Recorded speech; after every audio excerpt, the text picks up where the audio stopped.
And now, back to Personal Best Radio, the hour dedicated to entrepreneurial thinking individuals who strive to be their personal best. Hello, Personal Best listeners. This is John Traxellis. We are excited to bring you our fifth installment on innovators.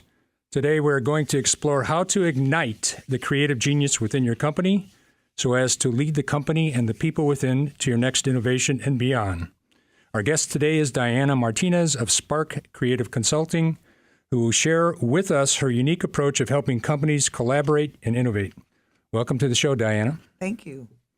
Diana, before I ask you to describe your background, tell us the meaning of your company name, Spark Creative Consulting. Well, to me, let's face it, we're all chasing for that spark of genius, right? That moment that transforms your business into that great idea that makes you and everyone in your organization excited and, more importantly, delivers a positive impact to your bottom line, right? So what I thought of was SPARK is an acronym, actually, that I use when I teach a workshop to kind of help leaders to find that idea, that next great idea, and how to collaborate better. Mm-hmm. Okay. Well, very good. Diana, I've heard you use the word inspiration quite a bit. Tell us about your business background. Well, my business background is entertainment. I was the president of Second City most recently, and prior to that, I was the executive director for the Paramount Theater in Aurora, where I negotiated contracts and I presented about 350 Broadway national tours, concerts, comedians. And then prior to that, I directed theater, live Broadway musicals.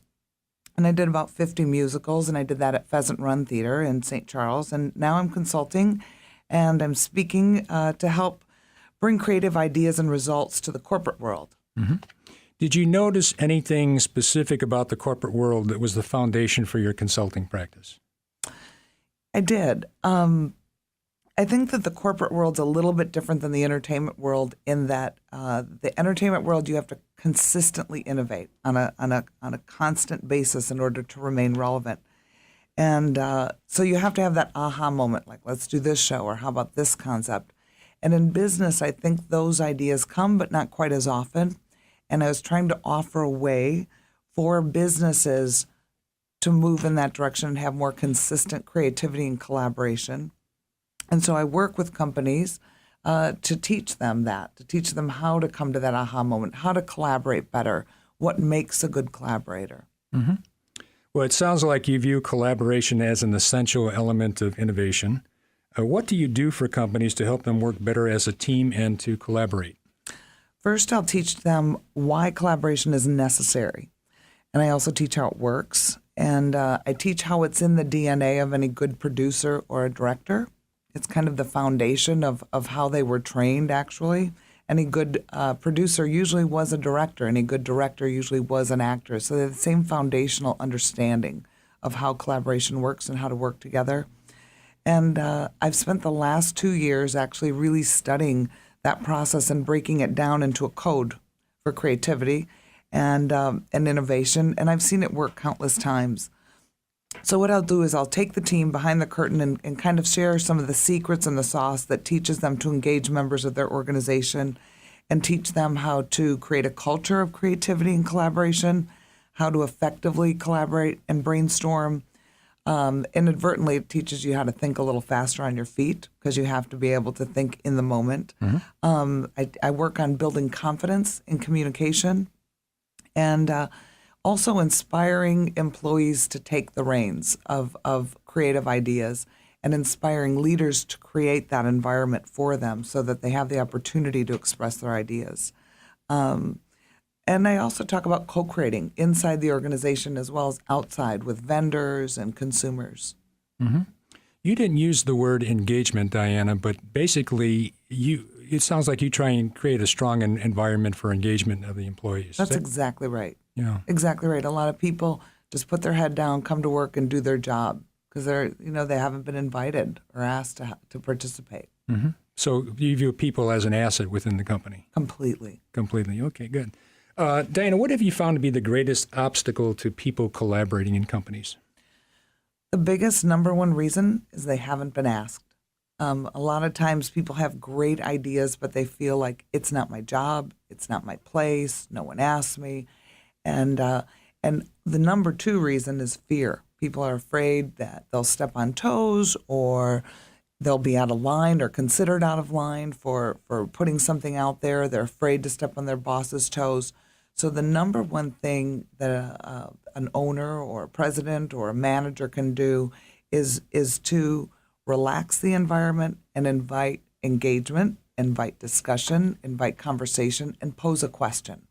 And not a question that's personal, but a question that's pointed on a subject. Because everybody has a good idea. They just need to be asked and invited to participate and engage. And the good news is you might not come up with the right answer or the final answer that the group has consensus on, but what you will do is you'll spark an idea in someone else, and then you continue to build off that idea as a group. And that's when the magic happens. Now, this item of fear that employees have about advancing ideas or raising their head up in the group, you specifically address that in the consulting work you do? I do. I talk about inviting people to participate. I talk about thinking about a dream team. Like if you had your dream team, what would that dream team look like? And I talk about having diversity in that collaborative team, which is so important, because if it's just your perspective and the executive team's perspective, you kind of probably most likely will get the same results you've always had. So if you're talking about, let's say, what are we going to do for our website to make it more friendly? Bring in the young people. Bring in the young people in the organization who are using the latest technology and know what's going on and use it on a consistent basis. Bring in somebody who's been with the company for a long time. Bring in a consumer and create diversity of perspective. And that's where you're going to get some of the best ideas, I think. Yeah, I think most people think of diversity in companies as maybe racial or ethnic background or gender, but you're also talking about thought. I am. I'm talking about front of the house people, the first person who has contact with the customer, who really knows what the customer is thinking and wanting and asking for. And then I'm talking about the guy who's got to produce the products that you make or service the customers, because they have a whole different perspective on what's needed. And I just did a workshop recently, and it was with warehouse guys to the engineers of a manufacturing company. And one of the warehouse guys said, if we could see these designs earlier in the process than when they're completely finished, we could have so much input. Sometimes you guys will design a screw in a place that's so difficult that creates 3 times longer than it needs to get it put together. And if we could be a part of it, we could cut down the process. And the engineer said, I never thought you guys would be interested in that. And it was that aha moment that we need to work together. Let them be a part of it. Certainly talk together, huh? Yeah. Well, I've got to ask you this question, Diana. What really drives you? Well, I love the spark. I love that aha moment where you have that connection with people, and having the opportunity to talk to business leaders and CEOs and see the difference you can make in an organization just in a 3-hour workshop with their communication and their enthusiasm to engage and get more involved in the company and understand that they have a voice and how to express themselves in a positive way and not sound condescending or stepping on toes. It's really exciting, and that drives me, and the opportunity to help people grow really drives me.